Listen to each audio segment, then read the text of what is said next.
there is this film called Heal the Living by, I'm going to pronounce this wrongly, I'm sure, but I think Catel Quilavere, I think, who made Love Like Poison. And it's adapted from a novel by Melis de Carangal, which I have to confess I haven't read. And the story is, on one level, on the most basic level, it is the story of a heart.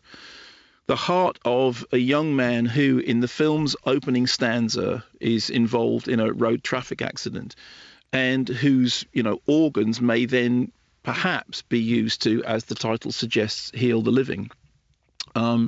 Mania Sonia is the mother who is forced to make a decision about, what will happen to her beloved boy. And Tahar Rahim, who is so brilliant in Prophet, is the young medic charged with convincing her and her husband that this is what their son would have wanted, and that, and that there is something beyond this terrible position in which they find themselves.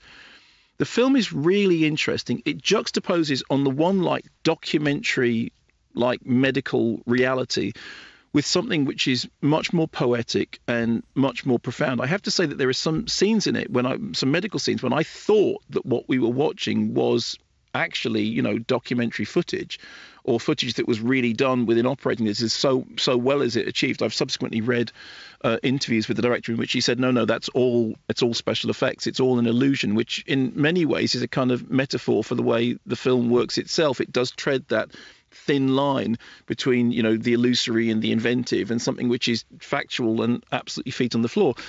It is a film about a matter of life and death in both the practical and the philosophical sense. It's a film as well in which we see people as people, and people as their physical bodies, and what is happening, what's going on, is both kind of medical and metaphysical.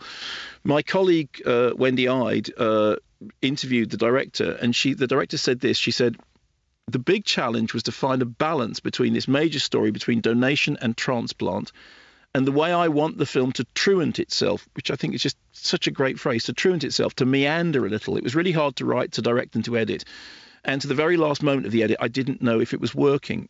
And when she talks about that thing about it meandering a little, that in a way kind of cuts to the heart of what it does. It has a clear story, but it's the diversions, it's the times that it goes off from that, immediate central medical story, which in other hands could be, could have made a very, very different film, that create this sort of sense of roundedness, this sense of poetry, this sense of it being very, very profound. It's very touching. It's very movingly played. It's, I have to say, I thought, a very, very honest piece of work.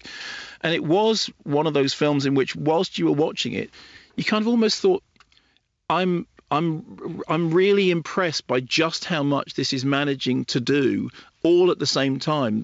These sort of strange poetic scenes of water, of surfing, which is a theme at the beginning, of skateboarding, of life in all its many different ways. And again, it does that kind of kaleidoscopic thing, that looking at lots of different situations from lots of different angles and coming out of it to find something very profound, very moving, very touching, and I think very important. And it's called Heal the Living.